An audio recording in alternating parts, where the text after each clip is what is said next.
नमस्ते मेरे प्यारे भाई, कैसे हैं आप सभी। और आज है 23 अगस्त और ये दिन बड़ा खास है क्योंकि यूपी पुलिस कांस्टेबल का पहली जो है दिन का पेपर हो चुका है, दोनों की दोनों शिफ्ट। और अच्छा सवाल मेरे दोस्तों पूछे गए हैं। पहली शिफ्ट का मैंने ऑलरेडी सॉल्यूशन करा दिया है और अब मैं इस वीडियो में आपको यूपी कांस्टेबल की 23 अगस्त की सेकंड शिफ्ट का सॉल्यूशन करवाऊंगा मेरे दोस्त। और वीडियो तो आपको यही देखनी पड़ेगी कि सवाल तो हर कोई कराता है, लेकिन सवाल के सबसे बढ़िया सॉल्यूशन हम ही कराते हैं। आप चेक करके देख लीजिए मेरे प्यारे दोस्त कि एक बच्चे की एक्चुअल एग्जाम में बैठते वक्त क्या अप्रोच होनी चाहिए, उसको कितना लिखना चाहिए, कितना उसको टैकल करना चाहिए, वो सब आपको इस वीडियो से देखने को मिलेगा। जिनका आने वाली शिफ्ट्स में पेपर है वो इस वीडियो को शुरू से आखिर तक देख के जाएं मेरे प्यारे भाई, बहुत मजा आएगा। बिना किसी टाइम वेस्ट के हम शुरू करेंगे सवालों को करना। चलो आ जाओ बेटे। What the area of triangle with base 8 metre, height 16 metre. Triangle का एरिया क्या होगा? बेस 8 है, ऊंचाई 16। एरिया क्या होता है? 1/2 आधार गुणा ऊंचाई। तो 16 अट्ठे 128 का आधा 64 metre square. D option answer. निहायत ही आसान सवाल था। 6 आम 90 रुपए के हैं तो 10 आम कितने रुपए के हैं? 6 आम 90 रुपए के हैं तो 1 आम 15 रुपए का। 10 आम कितने के? 150 रुपए के। खत्म। आइए, कोई पैसा 2 एनुअल इंस्टॉलमेंट में दिया जाता है। 1764 रुपए की एक इंस्टॉलमेंट है। 5% का कंपाउंड इंटरेस्ट है एनुअली। तो बताओ कितना पैसा उधार लिया गया था? पैसा उधार लिया गया था 400 का मल्टीपल आना चाहिए। C option. नहीं समझ पाए? देखो ध्यान से मैं आपको बताता हूं, या फिर एक सेकंड देख लेते हैं पूरा करके। अगर ब्याज की दर 5% है मेरे प्यारे भाई, 1/20, तो आप मुझे बताओ 20 रुपए उधार लिया है तो 1 साल बाद 21 चुकाना पड़ेगा। अगर 20 का स्क्वायर 400 उधार लिया है तो 1 साल बाद 2 साल बाद 21 का स्क्वायर 441 चुकाना पड़ेगा। ठीक है ना? हाँ, थोड़ा सा चेंज हो जाएगा बेटा। 20 उधार लिया है तो 1 साल बाद 21 की इंस्टॉलमेंट देनी पड़ेगी। अगर 400 उधार लिया है तो 2 साल बाद 441 की इंस्टॉलमेंट देनी पड़ेगी। इंस्टॉलमेंट तो सेम होनी चाहिए ना, ये 441 है तो यहां भी 441 कर लेते हैं। 21 से गुणा मेरे प्यारे भाई, तो कितना आ जाएगा बेटा? 420 आ जाएगा ये, 420। और ये कितना आ जाएगा मेरे दोस्तों? 441, 441। तो मैंने दोनों साल की इंस्टॉलमेंट सेम कर ली, 441 441।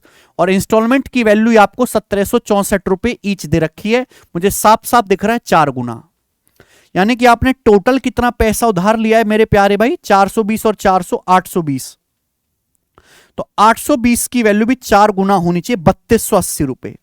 तो यानी कि आपने 3280 रुपीस उधार लिया था और ये आंसर आएगा। इसका पहला ऑप्शन ठीक होगा भाई। कंपाउंड इंटरेस्ट की इंस्टॉलमेंट कैसे निकालना है बिना कोई घटिया सा फॉर्मूला लगाए, मैंने पढ़ा रखा है यूट्यूब पे, फ्री देख लीजिएगा। सी और बी किसी काम को 18 दिन और 24 दिन में कर सकते हैं। उन्होंने 8 दिन साथ में काम किया। देखो, सी किसी काम को कर सकता है 18 दिन में और बी कर सकता है मेरे दोस्तों उसी काम को 24 दिन में।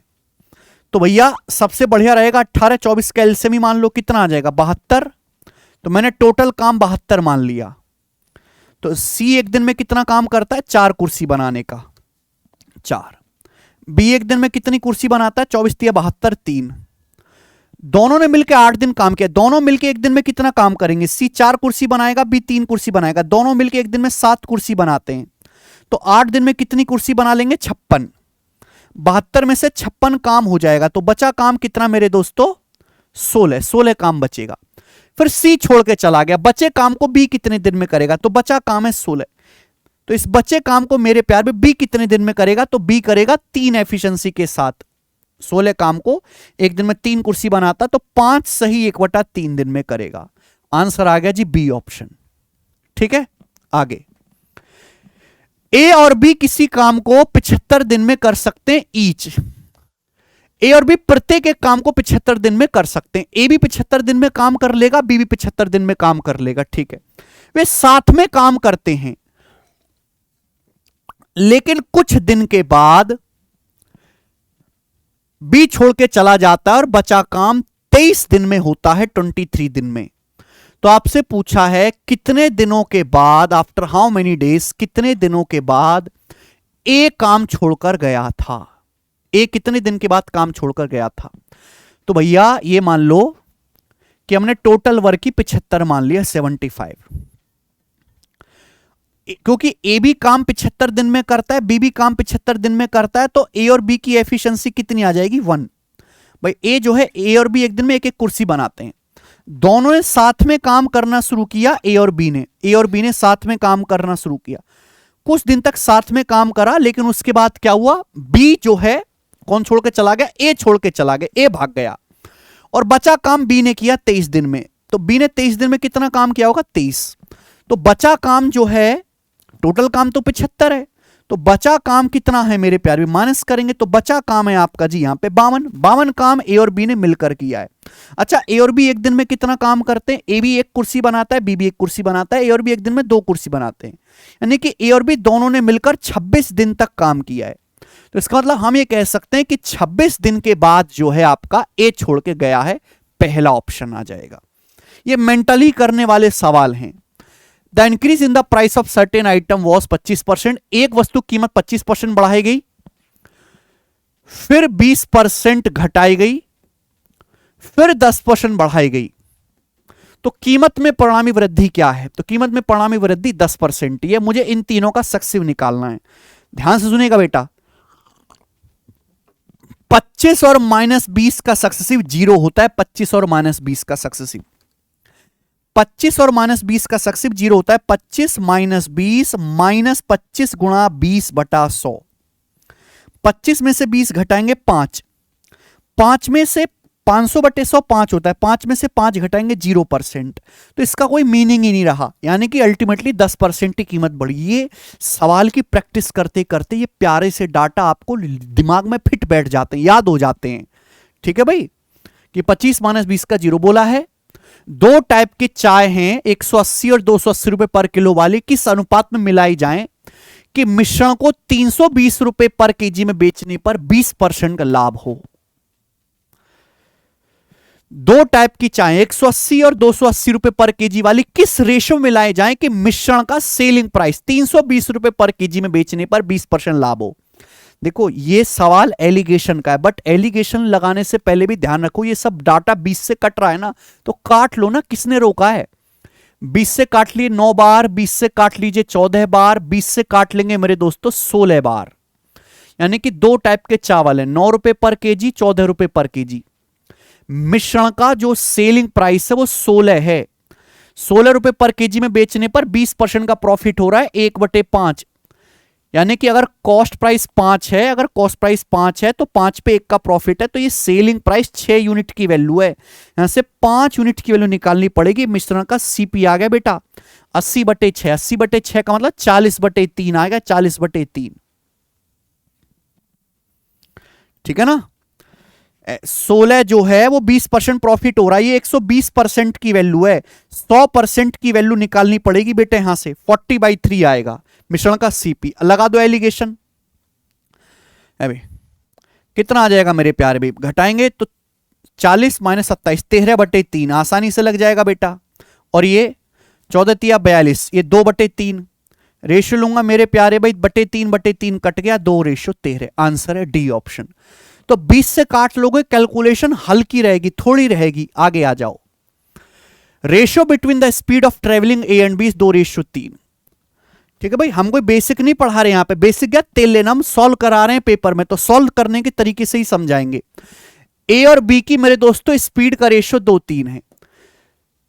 ए 15 मिनट समय ज्यादा लेता है बी से अपनी यात्रा पूरी करने में, यदि ए डबल स्पीड से चले तो उसे कितना समय लगेगा?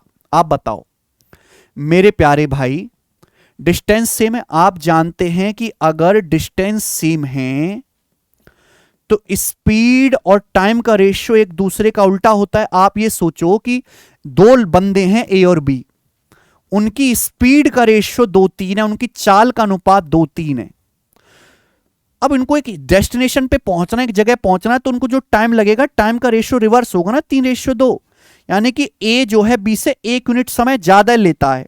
सवाल के अनुसार ए जो है बी से 15 मिनट समय ज्यादा लेता है, तो 1 यूनिट के लिए 15 मिनट है। ठीक है भाई, सवाल पूछा अगर ए डबल स्पीड से चले तो कितने समय में दूरी तय करेगा? एक की वैल्यू 15 मिनट है, तो ए को पूरी जर्नी में कितना समय लगता है? 45 मिनट। यानी कि ए की जर्नी का टाइम पूरा 45 मिनट आ गया। ए पूरी यात्रा में 45 मिनट का समय लेता है। अगर ए अपनी स्पीड को डबल कर देगा तो समय आधा लगेगा। उल्टा रेशियो, भाई मैं अपनी स्पीड डबल कर दूं तो जो टाइम लग रहा था उसका आधा लगेगा। स्पीड डबल कर दी तो टाइम क्या लगेगा? आधा। यानी कि ए जो है जर्नी 22.5 मिनट में खत्म कर लेगा। 45 का आधा अगर स्पीड डबल कर दे। आगे आएंगे। एक धनराशि 5% ब्याज की दर से 3 गुना हो जाती है, 5% दर से 3 गुना हो जाती। उसी समय में सेम टाइम में मेरे प्यारे भाई ये किस ब्याज की दर से 6 गुना हो जाएगी? किस ब्याज की दर से 6 गुना हो जाएगी? आप ये बताओ मेरे प्यारे भाई जल्दी से। उसी टाइम में फटाफट, टाइम सेम है, जल्दी से एक बार बताओ मेरे प्यारे भाई। सिंपल इंटरेस्ट बराबर होता है principal into rate into time. एक बार बताओ, इस सवाल में टाइम सेम है, सेम टाइम, सेम धनराशि है, वही धनराशि मेरे प्यारे भाई, सेम धनराशि, प्रिंसिपल सेम है। यानी कि सिंपल इंटरेस्ट, साधारण ब्याज सीधा किस पे निर्भर करेगा? ब्याज की दर पे, रेट ऑफ इंटरेस्ट पे। जो ब्याज की दर का रेशियो होगा वही साधारण ब्याज का रेशियो होगा। आप बताओ, कोई धनराशि 3 गुना हो गई, 1 रुपए 3 रुपए हो गए तो ब्याज कितना मिला? 2 रुपए। कोई धनराशि 6 गुना हो गई, 1 रुपए 6 रुपए हो गए तो ब्याज कितना मिला? 5 रुपए। ये ब्याज का रेशियो सिंपल इंटरेस्ट का, यही रेट का रेशियो भी होना चाहिए। पहले ब्याज की दर कितनी थी? 5%। अब ब्याज की दर कितनी है निकालना है बेटा। तो ब्याज की दर कितनी आएगी बेटा? 25/2, 12.5%। 12.5% ब्याज की दर होगी। पूरी दुनिया में घूम के आ जाइए, इससे शॉर्ट तरीका नहीं मिलेगा आपको करने का। सिंपल इंटरेस्ट का रेशियो भाई, ये प्लस तो मैंने लगाया है ब्याज, ये सिंपल इंटरेस्ट का रेशियो, ये ब्याज की दर का रेशियो सेम होना चाहिए। धनराशि 3 गुना होगी, ब्याज कितना मिला? 2 रुपए। धनराशि 6 गुना होगी, ब्याज कितना मिला? 5 रुपए। पहले ब्याज की दर थी 5%, अब ब्याज की दर निकालनी है 12.5। ये हो गया, इतना दिमाग में करना था केवल। सवाल नंबर है आपके सामने 46, बताना भैया मेरे जल्दी से।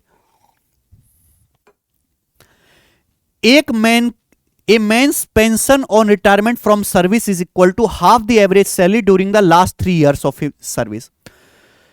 यानी कि एक आदमी की जो पेंशन है रिटायरमेंट के बाद वो जो है आधा है उसकी लास्ट 3 साल की इनकम का मेरे दोस्तों, एवरेज इनकम का आधा है। एक आदमी को जो पेंशन मिलेगी तो उसकी सर्विस में लास्ट 3 साल जो उसे तनख्वाह मिली थी उसका जो एवरेज सैलरी है उसका आधा पेंशन मिलेगी। उसकी सैलरी 1/1/1983 से 380 रुपए पर मंथ है, जिसका इंक्रीमेंट होना है 40 रुपए 1/10/1983 को, 1/10/84 को, 1/10/85 को। अगर वो 1/1/86 को रिटायर होता है तो बताओ उसको हर महीने कितनी पेंशन मिलती है? बहुत बढ़िया, यानी कि ये सवाल तगड़ा है। एवरेज आपको निकालनी, एवरेज सैलरी। एक बार बताओ, 1/1/1983 से 1/1/1986 तक कितना होता है बेटा? 3 साल हो गया। 3 साल में एवरेज उसको क्या तनख्वाह मिली? 1 जनवरी 1983 को उसकी तनख्वाह थी 380 रुपए पर मंथ। 40 रुपए मेरे दोस्तों इसका इंक्रीमेंट हुआ 1/10/1983 को, यानी कि जैसे ही 10वां महीना लगा मेरे प्यारे भाई अक्टूबर, मेरे दोस्तों इसका मतलब उसकी तनख्वाह 40 रुपए बढ़ गई। यानी कि 1/1/1983 से 1/9/1983 के एंड तक मेरे दोस्त, ठीक है। यानी कि पूरे 9 महीने के लिए जो इंक्रीमेंट होगा वो 10वें महीने में लग जाएगा। 1 तारीख 10वें महीने की शुरुआत में उसका इंक्रीमेंट 40 रुपए लग जाएगा। यानी कि शुरू के 9 महीने उसकी तनख्वाह रही है 380 रुपए, शुरू के 9 मंथ। फिर उसके बाद उसका इंक्रीमेंट हो गया, तब उसकी तनख्वाह होगी 380 से 40 रुपए बढ़ के 420 रुपए। अब फिर अगला इंक्रीमेंट लगा 40 रुपए का 1/10/84 को, तो 1/10/1983 से 1/10/84 कितना होता है बेटा? 3 महीना और 9, 12 महीना होता है बेटा। 12 महीने हो गया, यानी कि अगले 12 महीने उसकी तनख्वाह 420 है। फिर अगला इंक्रीमेंट होना है 40 रुपए का, अब उसकी तनख्वाह हो जाएगी 460 रुपए, 460 रुपीज उसकी तनख्वाह हो जाएगी। तो 1/10/84 से 1/10/85 कितना होता है? ये भी 12 महीने होता है बेटा, ये भी 12 महीने ही होता है। आप बोलोगे हाँ सर ये भी 12 महीने होता है। फिर 1/10/85 हो गया बेटा, 1/10/85 तारीख आगे रिटायर होगा 1/1/86 को, यानी कि 10वां महीना, 11वां महीना और 12वां महीना, यानी कि 3 महीने और बाकी हैं।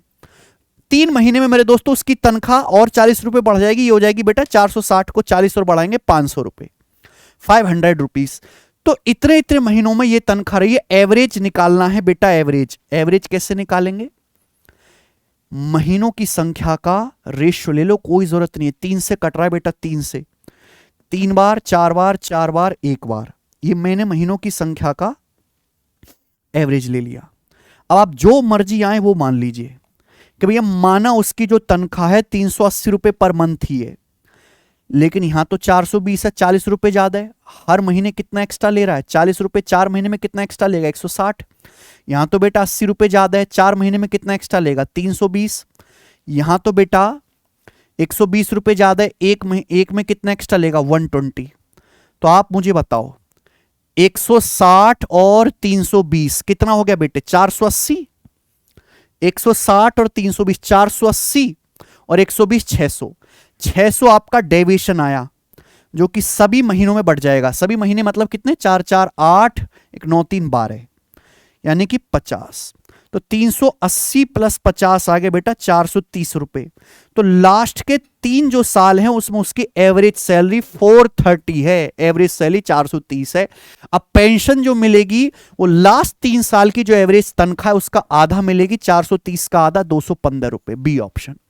मेरे हिसाब से बहुत अच्छा सवाल है बेटा। पूरी कैलकुलेशन करोगे तो आप पागल हो जाओगे, ठीक है। डेविएशन का कॉन्सेप्ट लगाओगे तो ही जल्दी होगा। डेविएशन बड़े बड़े सवालों को धूल चटा देता है। किसी संख्या का 70% 0.35 है, किसी संख्या का 70% 0.35 है, फाइंड 120% ऑफ नंबर। उस संख्या का 120% क्या होगा? तो क्या हो गया बेटा? है भाई, ये 0.02 से गुणा होगी ना 70, ठीक है बेटा, है भाई, सॉरी 0.05 से गुणा हुई है, तो यहां भी ये हो जाएगा, ये आ जाएगा 0.60। बात खत्म, डी ऑप्शन, सिंपल सी बात है। ओके, ये आ जाएगा जी 0.05, 350 दशमलव लगेगा यहां, 0.005 हो रहा है, सॉरी, ठीक है। तो 0.005 टाइम्स हो रहा है, ये भी 0.005 टाइम्स हो जाएगा, 0.6000 इस सवाल का आंसर होगा जी। तुरंत हम आगे बढ़ेंगे बेटा, वन लाइनर सवाल था। एक व्यापारी ने 25% का लाभ शामिल करने के लिए एक वस्तु की कीमत अंकित की, लेकिन अंकित मूल्य पर 16% की छूट भी दी। उसका वास्तविक लाभ कितना होगा? देखिए, एक व्यापारी चाहता है कि मुझे 25% का लाभ हो, तो उसने क्या करा? मार्क प्राइस 25% ज्यादा रखा कॉस्ट प्राइस से।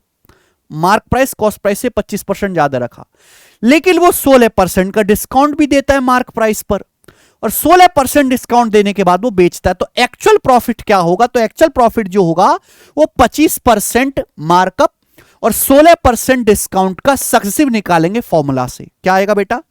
25 माइनस 16 और माइनस 25 गुणा 16 बटे 100। 25 माइनस 16 9 हो गया, 25 गुणा 16 400 बटे 100, 4 9 में से 4 घटाएंगे 5%। तो उसका जो वास्तविक लाभ है वो 5% है। सी ऑप्शन हटाओ। आगे आइए। बैटिंग एवरेज जो है 30 पारियों का 40 रन है। एक क्रिकेट खिलाड़ी उसका 30 इनिंग्स है, 30 पारी का जो एवरेज है वो 40 रन है। 30 पारी का average 40 run. His highest score exceed is lowest score bye 100 run. उसका जो हाईएस्ट स्कोर है वो सबसे कम स्कोर से 100 रन ज्यादा है। आगे, यदि इन दोनों पारियों को हटा दिया जाए तो बाकी 28 पारियों का एवरेज 38 है। यानी कि जिस पारी में सबसे ज्यादा रन बनाए, जिसमें सबसे कम रन बनाए, इन दोनों पारियों को हटा दिया जाए, हाईएस्ट और लोएस्ट इन दोनों पारियों को हटा दिया जाए, तो बची 28 पारी। इन 28 पारियों का जो एवरेज होगा वो 38 रन होगा। तो आप मुझे बताओ, ये जो दो पारी आपने हटाई है हाईएस्ट और लोएस्ट रन वाली, इनका सम कितना आएगा मेरे प्यारे भाई? एक बार बताओ, हमारा एवरेज 40 है, 30 पारियों का एवरेज 40 है, तो मैंने मान लिया कि हाईएस्ट पारी का एवरेज भी 40 है, हाईएस्ट पारी में भी 40 रन बनाए, लोएस्ट में भी 40 रन बनाए हैं, ये मैंने मान लिया। अब जैसे ही इन दोनों पारियों को हटाया, एवरेज 2 कम हो गया। एवरेज कितना कम हो गया? 2 कम हो गया। 28 पारी रह गई, 28 पारियों का एवरेज कितना हो गया? 28 पारियों का एवरेज 2 कम हो गया, है ना?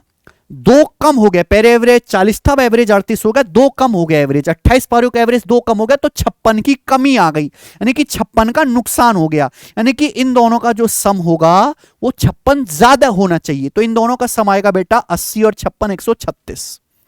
ये डेविएशन वाला तरीका है, डेविएशन वाला कोई कैलकुलेशन नहीं करने देता। ये आपसे पूछा है कि सबसे लोएस्ट स्कोर बताओ, लोएस्ट स्कोर क्या आएगा? इन दोनों को घटा के आधा करो, दो संख्याओं का सम दिया है, डिफरेंस दिया है, छोटी संख्या घटा के आधा करो, 136 में से 100 घटाएंगे, 36 का आधा 18, लोएस्ट स्कोर उसका 18 है आंसर।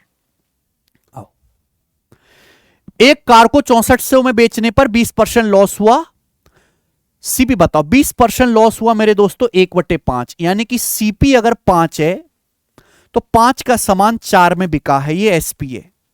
4 की वैल्यू मेरे दोस्तों 6400 रुपए है, 1600 गुना, तो 5 की वैल्यू भी 1600 गुना आ जाएगी, 8000 रुपए। कार का सीपी 8000 है। तो बीच बीच में हल्के सवाल भी डाल रखे इन्होंने, अच्छे सवाल भी डाल रखे हैं। आगे, एक पुराना 2 व्हीलर डीलर है, एक स्कूटर को 460 में बेचता है, कुछ नुकसान होता है। भाई पुराना एक डीलर है, 460 में स्कूटर बेचता है, नुकसान होता है। यदि 580 में बेचता है तो उसका लाभ लॉस का डबल होगा। अगर 580 में बेचेगा तो उसका जो प्रॉफिट है वो लॉस का डबल हो जाएगा। सीपी क्या है? सीपी क्या? देखो, आप ये सवाल सॉल्व भी कर सकते हो और ऑप्शन से भी कर सकते हो। ऑप्शन से 500 दिख रहा है, 500 का स्कूटर 460 में बेचोगे, 40 का लॉस। 500 का स्कूटर 580 में बेचोगे, 80 का प्रॉफिट। तो प्रॉफिट 80 है, लॉस 40 है, डबल हो गया प्रॉफिट। आंसर ये तो हो गया ऑप्शन से। सॉल्व करना चाहते हो तो ये देखो कि भाई एक डीलर जो है एक स्कूटर को 460 रुपए में बेचता है और उसे लॉस होता है, लॉस। लेकिन जब वही डीलर उस स्कूटर को 580 रुपए में बेचता है तो उसे प्रॉफिट होता है, प्रॉफिट। और जो प्रॉफिट है वो लॉस का डबल है, यानी कि अगर लॉस 1 यूनिट का था तो प्रॉफिट डबल हो रहा है 2 यूनिट का। तो डिफरेंस कितने का? ये सीपी से 2 ज्यादा है, ये 1 कम है, डिफरेंस है 3 का। रुपए में कितना डिफरेंस है? 580 में से 460 घटाएंगे बेटा 120 का। 3 की वैल्यू 120 रुपए है, 40 गुना, तो 1 की वैल्यू 40 गुना है, 40 रुपए। यानी कि जब आप सामान को 460 रुपए में बेचते हो तो 40 रुपए का लॉस होता है। 460 में सामान बेचा, 40 रुपए का लॉस हुआ, तो स्कूटर कितने का है? 460 से 40 रुपए ज्यादा है, 500 रुपए का है। 500 पे 40 का नुकसान होगा, तभी तो मेरे दोस्तों 460 में बिकेगा। आगे आइए, एक नाव 80 किलोमीटर अप स्ट्रीम जाती है 16 घंटे में, 72 किलोमीटर डाउन स्ट्रीम 12 घंटे में। नाव की शांत जल में चाल। अप स्ट्रीम जाती है 80 किलोमीटर 16 घंटे में, अप स्ट्रीम की स्पीड 5।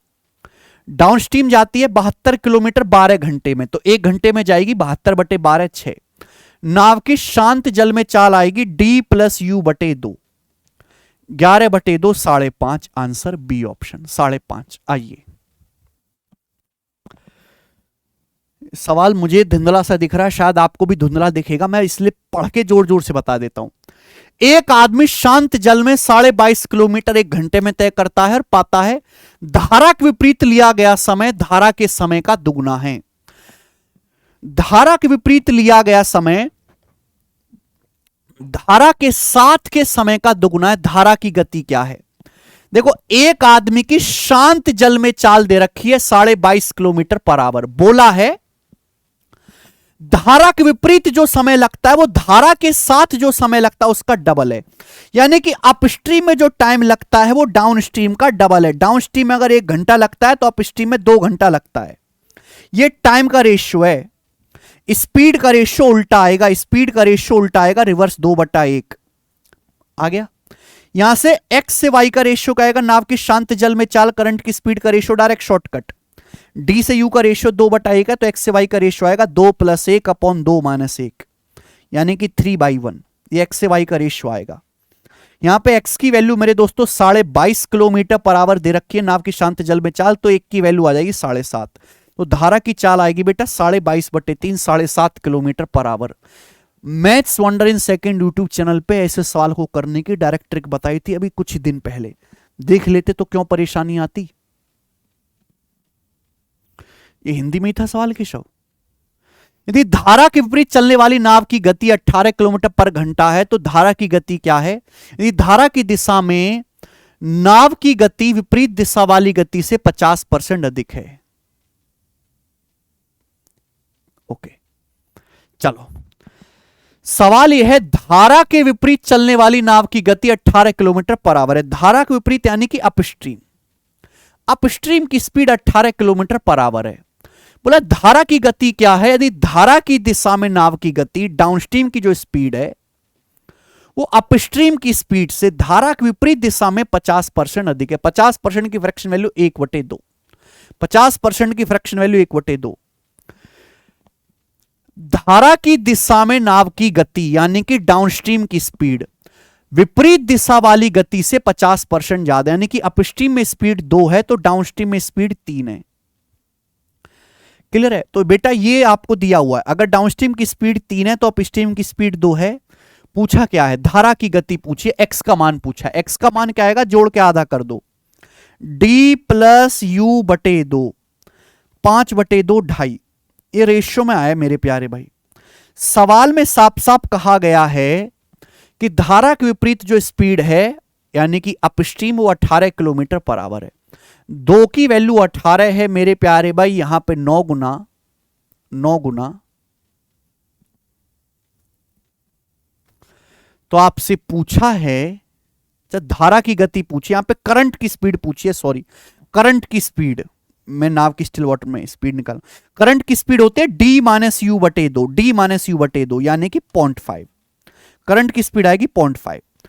अगर यहां पे अपस्ट्रीम की स्पीड 18 दे रखी है 9 गुना, तो 0.5 की वैल्यू भी 9 गुना आएगी 4.5, तो 4.5 किलोमीटर/आवर, 4.5।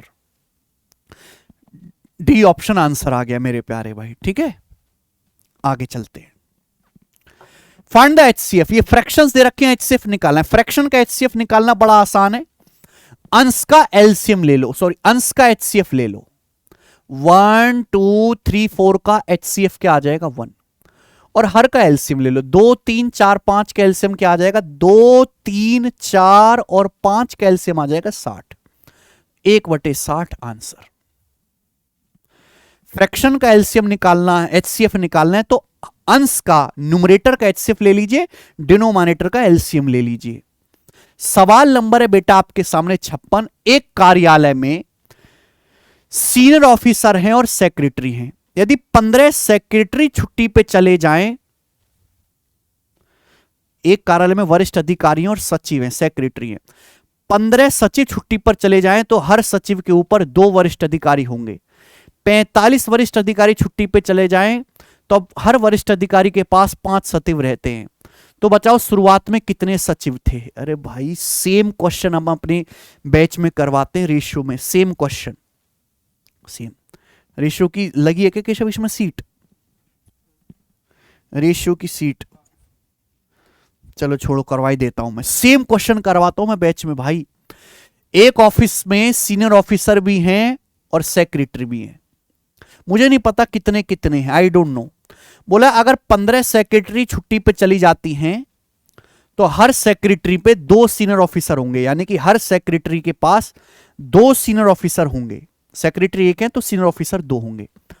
अगर उसके बाद इसके बाद अगर 45 सीनियर ऑफिसर छुट्टी पे चले जाते हैं 45, तो हर सीनियर ऑफिसर के पास 5 सेक्रेटरी होंगी। हर सीनियर ऑफिसर के पास कितनी सेक्रेटरी होंगी 5 सेक्रेटरी होंगी। सीनियर ऑफिसर एक है तो सेक्रेटरी 5-5 होंगी। तो आपसे पूछा शुरुआत में कितनी सेक्रेटरी थी, शुरुआत में देखो जब भी ऐसा सवाल आएगा हमेशा नीचे से सॉल्व होगा। मुझे इसके नीचे सारा डाटा दिया हो, मैं यहीं से सॉल्व करूंगा मेरे प्यारे भी। आप एक बात बताओ बेटा, सीनियर ऑफिसर छोड़ के गए 45, सेक्रेटरी तो सेम होनी चाहिए ना, सेक्रेटरी तो नहीं कि छोड़ के, सेक्रेटरी की संख्या सेम करो। अगर यहां 5 है तो यहां भी 5 करना पड़ेगा। कैसे होगा, पूरे रेशियो को 5 से गुणा करेंगे तो 5 एकम 5 और ये हो जाएगा 5 दूनी 10 है भाई, ये 5 दूनी 10, 5 एकम 5। देखो सेक्रेटरी यहां भी 5 थी, यहां भी 5 है, लेकिन सीनियर ऑफिसर 10 से 1 हो गए। सीनियर ऑफिसर अगर पहले 10 था तो 1 हो गया, तो कितने छुट्टी पे चले गए, 9। 9 की वैल्यू 45 है, 5 गुना, तो 5 की वैल्यू भी 5 गुना आ जाएगी 25। आपसे पूछा शुरुआत में कितनी सेक्रेटरी, आप बताओ। 15 सेक्रेटरी जाने के बाद 25 है। जब 15 सेक्रेटरी छुट्टी पे चली जाती है तो अब 25 है, तो शुरू में कितनी होंगी, 25 से 15 ज्यादा 40 रही होंगी शुरू में सेक्रेटरी। ये आंसर है बी ऑप्शन।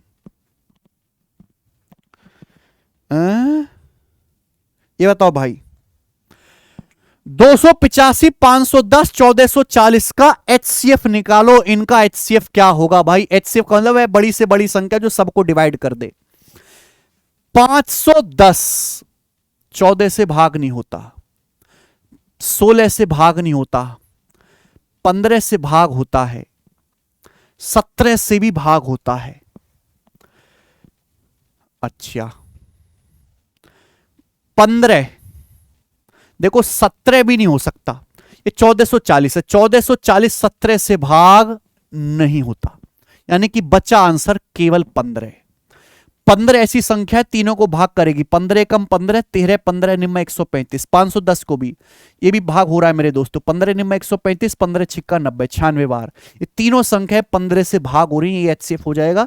HCF निकालना नहीं पड़ेगा इस सवालों में, ठीक है बेटे। आगे आओ, एक आदमी पहले 200 किलोमीटर जाता है 80 की स्पीड से, फिर खराब मौसम की वजह से अगले 200 किलोमीटर जाता है 50 की स्पीड से।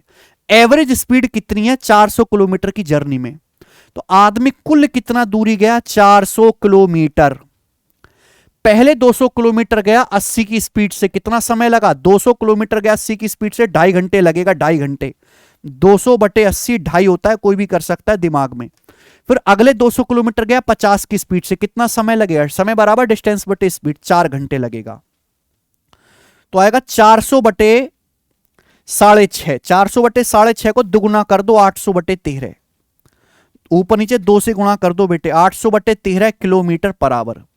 तो कितना आएगा बेटा, 13 छिंग 78, 20 13 एकम 13, तो 61 पॉइंट समथिंग आएगा पहला option, average speed. Average speed बराबर टोटल डिस्टेंस बटे टोटल टाइम।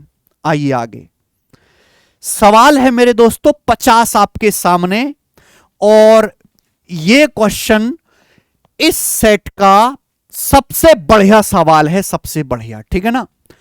हम क्योंकि इतनी देर में बहुत सारे बच्चों ने स्पेशल ये सवाल क्रॉप कर करके भेजा है मेल पे, तो आप इस सवाल को मेरे दोस्तों खुद से सॉल्व करो और बहुत मजा आएगा आपको सवाल करने में। ये मेंस लेवल का सवाल है भी, और मुझे कमेंट में सही सही करके बताना, आपसे नहीं होगा तो मैं आपको इसको शॉर्ट्स में बताऊंगा मेरे दोस्तों अलग से। बेहतरीन सवाल। आगे सवाल नंबर 113, लोगों के समूह में 40 को चाय पसंद है, 30 को कॉफी पसंद है, 20 को चाय और कॉफी दोनों पसंद है, तो कितने लोग केवल चाय पसंद करते हैं। सही दिख रहा है ना। तो देखिए ये चाय वाले हैं, ये चाय की जनता है, और ये कॉफी की जनता है। टी वाले ब्लैक हैं, कॉफी वाले ब्लू हैं, ठीक है। 20 को चाय कॉफी दोनों पसंद है, 20 लोग यहां आएंगे इस कॉमन एरिया में, ये चाय भी पी लेंगे, कॉफी भी पी लेंगे, जहर भी पी लेंगे ये, ठीक है भाई। अब सवाल बोला 40 लोग टी पसंद करते हैं, अगर 40 लोग टी पसंद करते हैं तो यहां 20 है, तो यहां कितना आएगा, 20 आएगा। 30 लोग कॉफी पसंद करते हैं, टोटल 30 लोग कॉफी पसंद करते हैं, 20 है तो यहां 10 आएगा। तो कितने लोग केवल टी पसंद करते हैं, तो केवल टी पसंद करने वाले तो 20 ही लोग बचे ना। ये 20 लोग ऐसे हैं जो केवल टी पसंद कर रहे हैं, तो आंसर इसका 20 है। पता नहीं ये सवाल क्यों पूछा, इसमें तो कोई दम ही नहीं था। 40 लोग चाय पसंद करते हैं, 30 लोग कॉफी पसंद करते हैं, 20 लोग दोनों पसंद करते हैं। 20 टिका देंगे बीच में, ये 20 बचेंगे केवल चाय वाले। ये पूछना चाहिए था कि केवल एक पेय पदार्थ, केवल चाय या केवल कॉफी पसंद करने वाले कितने लोग हैं, तो 20 तक 30 आंसर आता। ठीक है, आगे आओ। लास्ट क्वेश्चन, लास्ट ही ना केशव, ये लास्ट ही है। ठीक है भाई, ये सवाल है आपके सामने। ठीक है बेटा, बताओ जल्दी से। पाई चार्ट का सवाल है, डीआई का, मुझे करके बताइए कौन करेगा। किसी पुस्तक के प्रकाशन में होने वाले विभिन्न खर्चे। अच्छा, इंग्लिश हिंदी में साइड साइड में दे रखा है। सवाल पढ़ते हैं। यदि किसी पुस्तक का अंकित मूल्य लागत मूल्य से 40% अधिक निर्धारित किया जाता है और अंकित मूल्य 280 रुपए है, तो पुस्तक की एक प्रति में प्रयुक्त कागज की लागत मूल्य क्या है? सवाल में बोला गया कि मार्क प्राइस कॉस्ट प्राइस से 40% ज्यादा है। 40% की फ्रैक्शन वैल्यू 2/5, यानी कि सीपी अगर 5 है तो मार्क प्राइस 7 है। बुक का मार्क प्राइस कितना है? 280 रुपए, 40 गुना। तो बुक का सीपी कितना है? 40 गुना 200 रुपए। बुक का सीपी 200 रुपए है। अगर बुक की लागत 200 रुपए है तो इतना इतना परसेंटेज खर्चा आता है। 20% प्रिंटिंग कॉस्ट है, 10% ट्रांसपोर्ट कॉस्ट है, कागज का कॉस्ट 25% है, बाइंडिंग का 20% है। आपसे पूछा कागज पे कॉस्ट कितना आएगा, ये तो पूछा cost of paper used in 1 copy of book. एक कॉपी में बुक का, एक सिंगल बुक में कागज पे कितना खर्च है, तो कागज पे खर्च है सीपी का 25%, 200 का 25% यानी कि 50 रुपए। तो एक बुक में जो कागज पर खर्चा हो रहा है बेटे वो 25 रुपए का हो रहा है, और यही आंसर इसका बनना चाहिए। बड़ा प्यारा सवाल ये बनाया है बनाने वाले ने। तो मेरे प्यारे से दोस्त, ये थे आपके यूपी कांस्टेबल की दूसरी शिफ्ट के सारे सवाल। हर तरीके के इसमें सवाल थे, मैंने आपको बेस्ट तरीके से सॉल्व करा दिए हैं। पीडीएफ बच्चों आपको टेलीग्राम चैनल पे मिल जाएगी हमारे, है केशव खुलना? टेलीग्राम चैनल सब बच्चा पार्टी ज्वाइन कर ले दोस्त, ठीक है? इस पे पीडीएफ हमारी सारी वीडियो के जो है नोटिफिकेशन भी इसी टेलीग्राम चैनल पे आते हैं। सब बच्चे जो है इस वीडियो के नीचे डिस्क्रिप्शन में जाओ और टेलीग्राम चैनल ज्वाइन कर लीजिए बच्चों। Maths concept king YouTube channel पे मेरे प्यारे भाई, ये वीडियो जो आप देख रहे हो जिस चैनल पे, उस पे मैंने अलग से प्लेलिस्ट बना रखी है जिसमें मैंने पूरा यूपी कांस्टेबल का बैच पढ़ाया है। कितने बच्चों ने इसकी वीडियोस देखी थी, उनको डायरेक्ट सवाल पेपर में देखने को मिले, मुझे कमेंट में जरूर बताइएगा मेरे प्यारे भाई, ठीक है? अगर इसी तरीके से अच्छे अच्छे सवाल पूछेंगे तो मैं आगे की शिफ्ट भी सॉल्व कराऊंगा। आप चाहते हैं कि मैं सारी शिफ्ट के सॉल्यूशन कराऊं, तो आप इस वीडियो को ज्यादा से ज्यादा शेयर करो अपने दोस्तों के साथ, लाइक करो मेरे प्यारे भाई। मेरी मेहनत, मेरा एफर्ट पसंद आता है तो मेरे दोस्तों लाइक जरूर करिएगा। बहुत बहुत धन्यवाद मेरे प्यारे भाई, बाय।